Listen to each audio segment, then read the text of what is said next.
तो इसको हम सूक्ष्म व्यायाम एक ही गिन रहे हैं, एक ही कैटेगरी में गिन रहे हैं इसको, सूक्ष्म व्यायाम एक। फिर उष्ट्रासन या अर्धउष्ट्रासन, फिर अर्धचंद्रासन। तो ये 3 अभ्यास बैठ करके, फिर उल्टे लेट के करेंगे, फिर सीधे लेट कर करेंगे। कुल 12 अभ्यास होंगे, नाम याद रखना, भूलना मत। ऐसे बैठ जाओ, दोनों हाथ कमर की साइड में रख दिए, दोनों पैर पीछे से खड़े हुए, दोनों पैरों में थोड़ा फासला, ऐसे पीछे की ओर झुक गए। ये अर्धउष्ट्रासन हो गया। थोड़ा झुके और ऐसे पीठ को थोड़ा सहारा दिया ऐसे। अब जिनमें थोड़ा सामर्थ्य है, गिरना मत, हाथ ऐसे ले जा। अब इसको हाथ ले जाने का ये भी तरीका होता है, एक तो ऐसे हाथ लेके जाते हैं, ये एक सामान्य तरीका बना रखा है, यूनिफॉर्मिटी रहे, एक रूपता रहे इसलिए। बाकी ऐसे हाथ सीधे की सीधे भी ला सकते हैं, घुटनों एड़ियों के ऊपर, टखनों के ऊपर।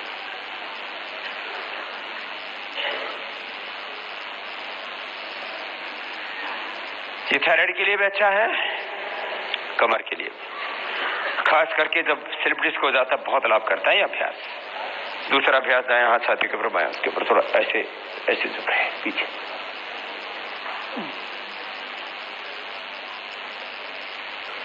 आचार्य कुलम गुरुकुलम के बच्चे तो आप देखते हैं सिर पीछे यही टिका देते हैं, लेकिन अभी आप लोगों में इतनी लचक नहीं है।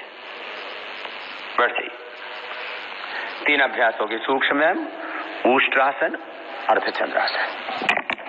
अब पीठ के बल लेट जाइए। कमर के लिए बहुत जरूरी है ये, कमर में दर्द एक कॉमन प्रॉब्लम। आज आपको मोटापा के लिए, उदर रोगों के लिए, मधुमेह के लिए और मेरुदंड के लिए विशेष रूप से बता रहे हैं। बाद अंत में जवानों के लिए 5 तरह के विशेष पैकेज बता दे रहे हैं। ऐसे एक पैर को पीछे से मोड़ना, सीधा करना, जिनको कमर में दर्द रहता है उनके लिए बहुत जरूरी होता है। ऐसे करने से ठीक हो जाता है। धीरे धीरे करवाना होता है, जिनको कमर में दर्द होता है उनको जोर जबरदस्ती नहीं करवाना होता।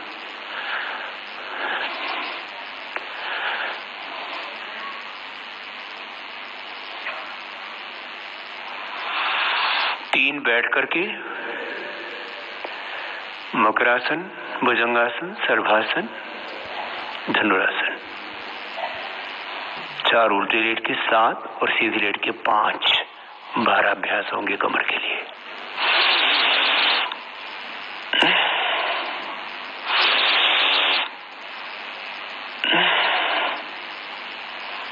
मकरासन के 2 अभ्यास थे, एक पैर से दोनों पैरों से पीछे से किया। अब भुजंगासन के 4 अभ्यास हैं, एक बार करके बता रहे हैं। थोड़ी जमीन पर दोनों पैर पीछे से पास में, दोनों हाथ छाती के दोनों साइड में, कोहनिया पार्श्व भागों से सटी हुई, सामने से सांस अंदर भर के उठा देते हैं शरीर को। ये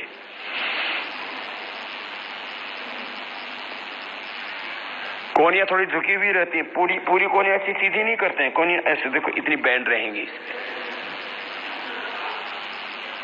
इतना। फिर धीरे धीरे नीचे आते हैं। अब दोनों हाथ छोड़ी के नीचे, इसमें पूरी कोहनिया सीधी हो जाएंगी जब सामने से उठाएंगे। उठाइए आप।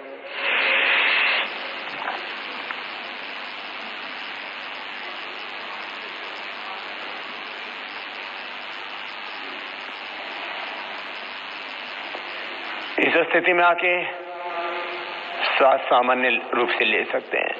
योगाभ्यास में जब भी मैंने कहा ऊपर उठते हैं, दाएं बाएं झुकते हैं, पीछे की ओर झुकते हैं, तो श्वास अंदर भरते हैं। फिर एक स्थिति में जाकर के श्वासों की गति को, जब शरीर स्थिर हो गया तो उस समय श्वासों की गति सामान्य हो जाती है। नीचे आ जाइए आप। भुजंगासन के 2 अभ्यास हुए। आप पैर पीछे खोल लेते हैं, दोनों हाथ छाती के दोनों साइड में, थोड़ी जमीन पर, तिर्यक भुजंगासन। नीचे से ऊपर तक, ऊपर से नीचे तक पूरी कमर का इसमें वैज्ञानिक तरीके से पूरा व्यायाम हो जाता है।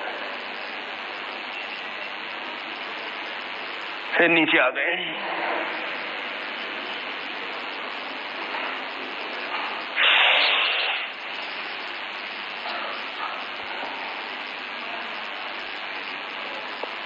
इसमें गर्दन से लेके नीचे तक पूरे शरीर पर जोर पड़ता है। 3 अभ्यास हो गए भुजंगासन के। चौथा अभ्यास, दोनों हाथ छाती के दोनों साइड में, थोड़ी जमीन पर, दोनों पैर पीछे पास में, ऐसे सामने से उठा दिया है। ये भुजंगासन का चौथा अभ्यास। 4 स्टेप हैं इसके।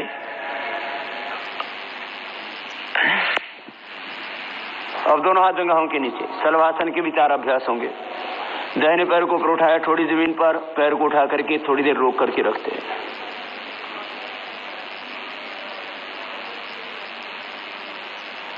अब दूसरे पैर को उठाते हैं,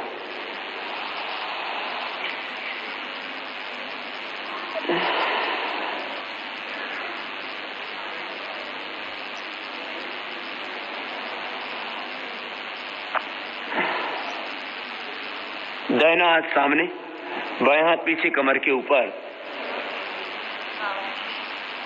सामने से दायां हाथ, पीछे से बायां पैर, ऐसे उठते हैं क्रॉस करके।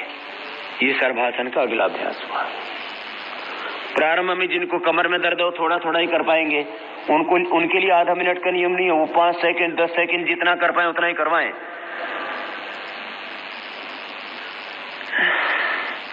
हाँ, डायबिटीज के रोगी को करवाएंगे आधा मिनट पहले ही दिन, कोई दिक्कत नहीं है। 2 अभ्यास हो गए। अब तीसरे अभ्यास के लिए दोनों हाथ पीछे कमर के ऊपर, सामने से उठा देंगे ऐसे। ये तीसरा अभ्यास हो गया। दोनों पैर पीछे पास में ऐसे उठाया और अब दोनों तरफ से उठा देंगे। ये चौथा अभ्यास होगा।